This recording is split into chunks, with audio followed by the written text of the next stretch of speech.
Hey everybody, welcome back to the Crime Vault. Today we are talking about something that should absolutely definitely raise your eyebrows. It raised mine. Okay? It raised mine. We're dealing with the highest profile case Utah has seen in years.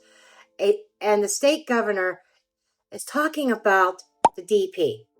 You know what that is. And it's talking about this way before trial. A brand new judge thrown into the fire, and now the surveillance footage of the suspect turning himself in, the moment that should have been preserved, archived, or guarded like behind a vault like Fort Knox, has just vanished. Not misplaced, not sealed, not transferred anywhere, just totally gone. So the question is, how does that happen in a DP case? And why is nobody giving a straight answer? Well, let's walk through it.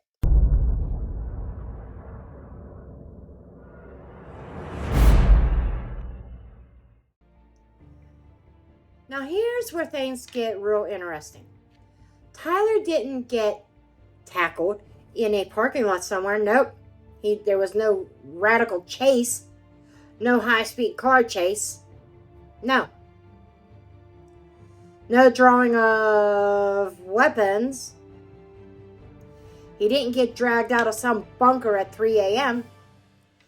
A family friend literally drove Tyler and his parents to the Washington County Sheriff's Office so that he could turn himself in. Now, plainclothes detectives, they were there waiting. Back offices were cleared out. They held him there until the FBI and other agencies could get there.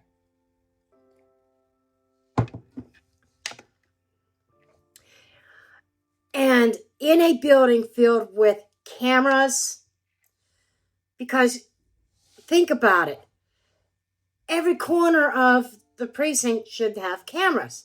The sheriff's offices are basically steel boxes covered in lenses. Okay? You know, from every moment should have been recorded. Every step, every hallway, every door.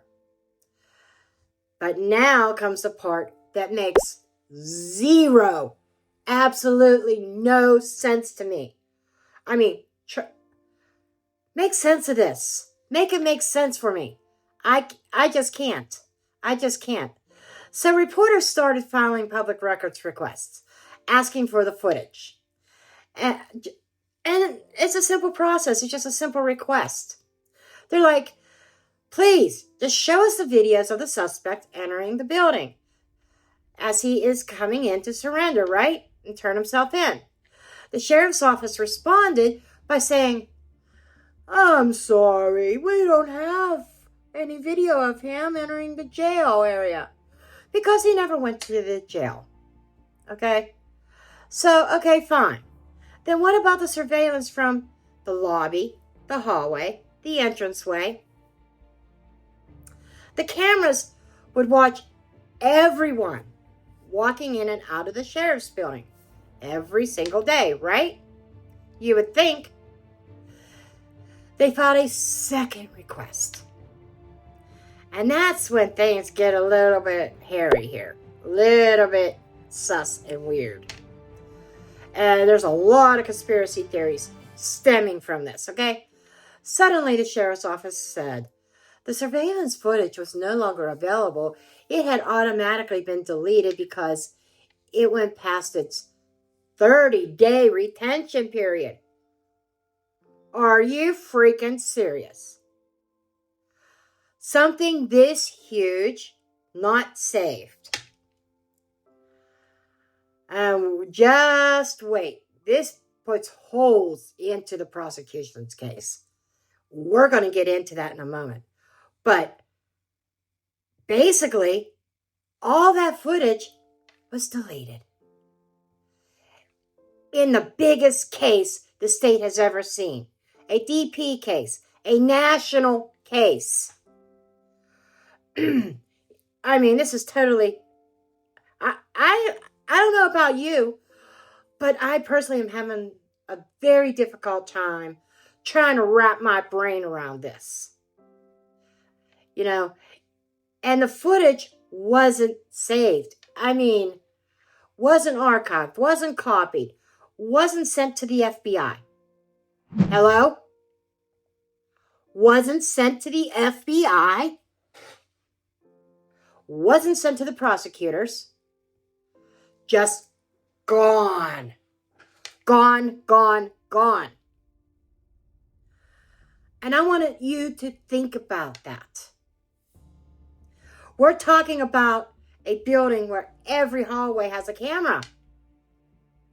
Every lobby, every entrance, every exit. And somehow,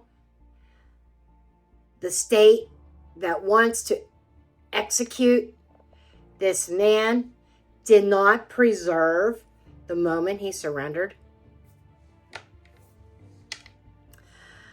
Is that a technicality?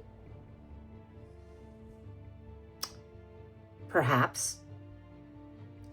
And you're telling me the police department kept nothing from the day the most hunted man in the state walked into their building. Accused assassins don't walk into sheriff's offices every day. And you mean to tell me nobody said, hey, maybe we should save this?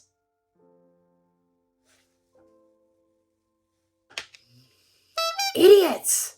Idiots. My opinion. So, I mean, come on now. Come on now. Amateur. It's the word that comes to my mind. Amateur.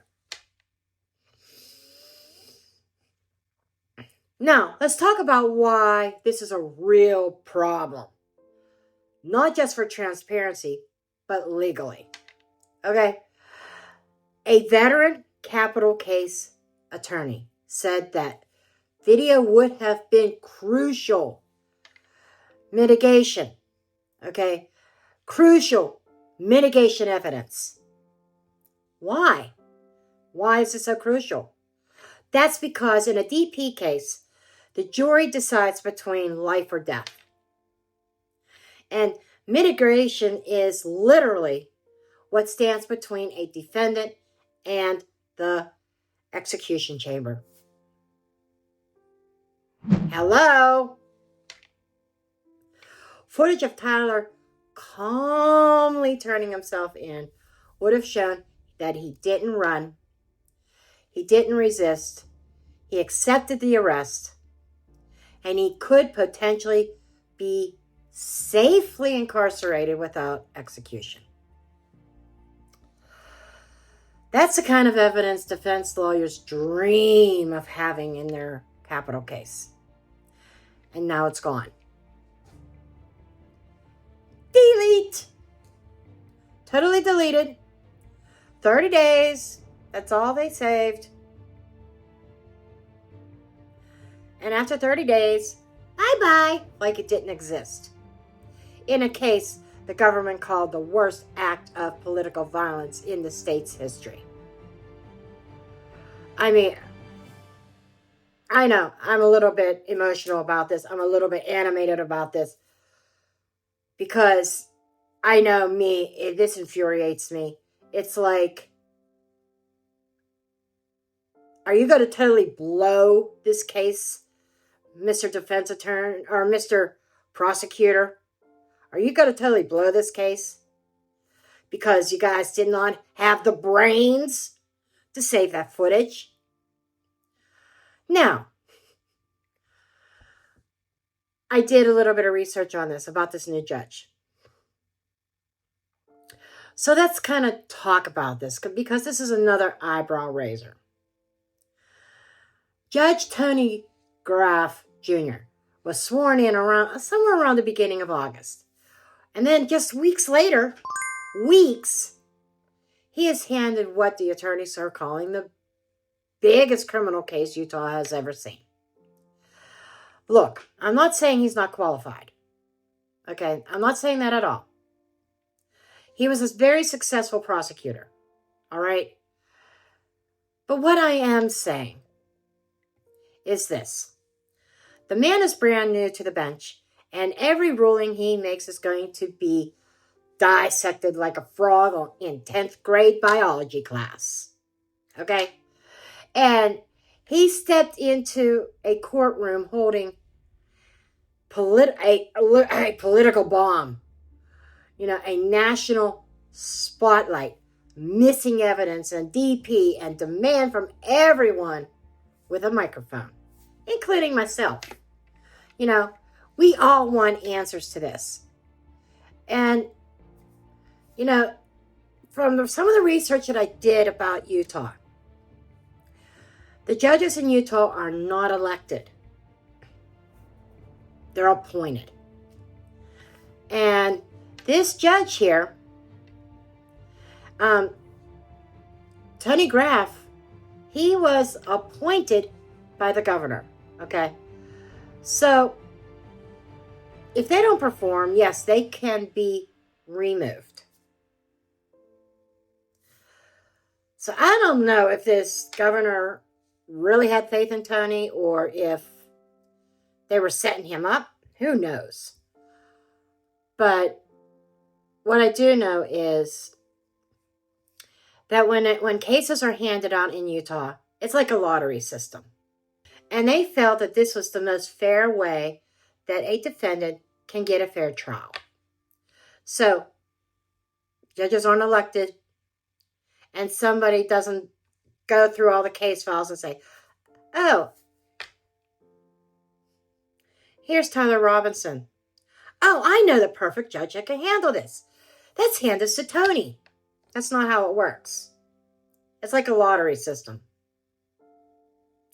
It's like roulette in the political world, in the courtroom. Let's roll the wheel and see whose name pops up.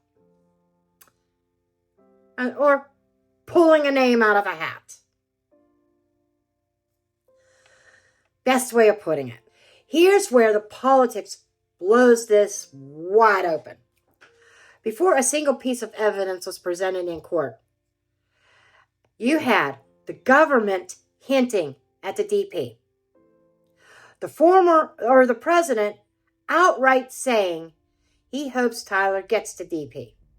Yes, Trump said he was hoping Tyler gets the DP. High-ranking officials making strong public statements. And you had prosecutors announcing they're going for the DP on day one. The problem I have with that, I know why they're doing it.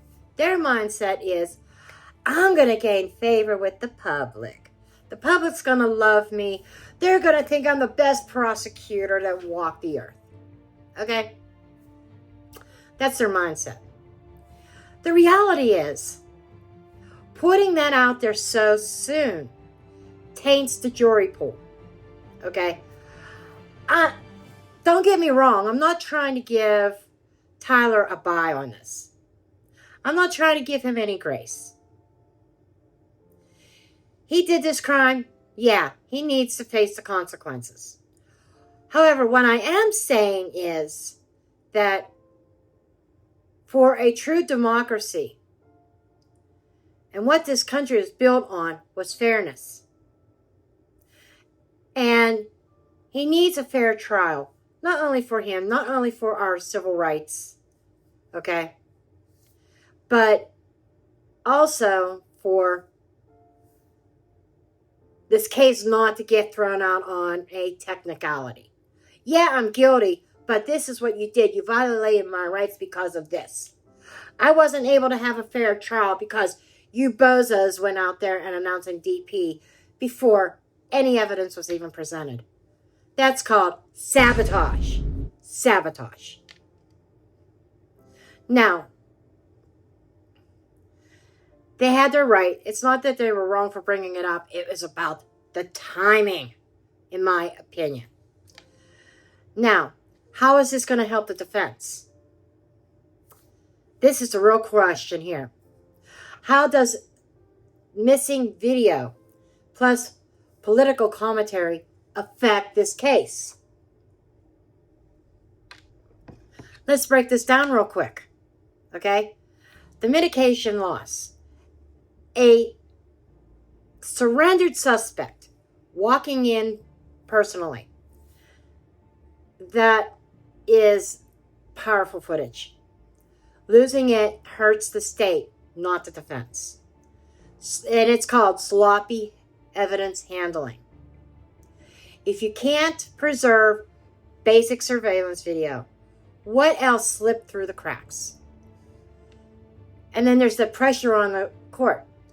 Public political commentary means the defense can argue under unfair prejudice, okay?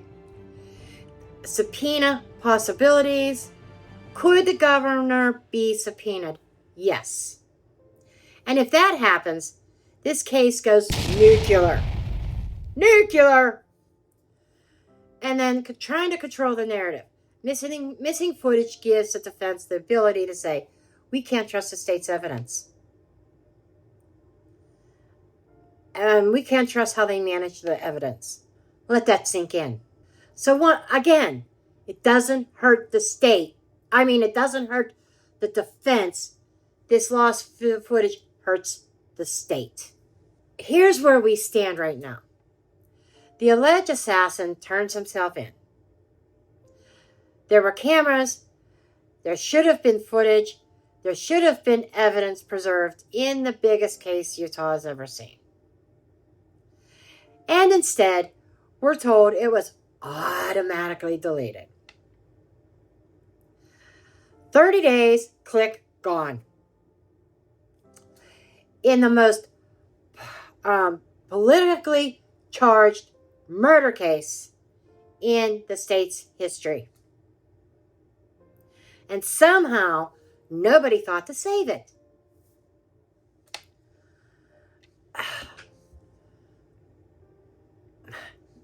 Make sense of that, if you will.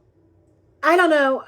Just looking at other cases, think about the past 5 years, past 10 years.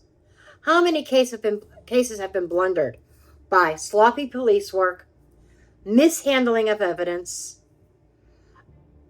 among other things? Improper investigations, lack of being thorough in their investigations.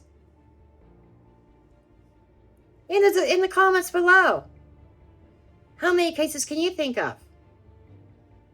What are your thoughts on this missing footage? I would love to know. Are you as fired up as I am over all this? At this point, I thank you for tuning in. I just wanted to give this update. And for those that are interested in the tarot readings that are no longer being put on the mainstream, you can still find them in the member section. And yes, later on, today or tomorrow, I will be posting one on this particular topic. It's only $2, so hop over there and check it out. So, with that said, I love each and every one of you, and I'm dropping the mic.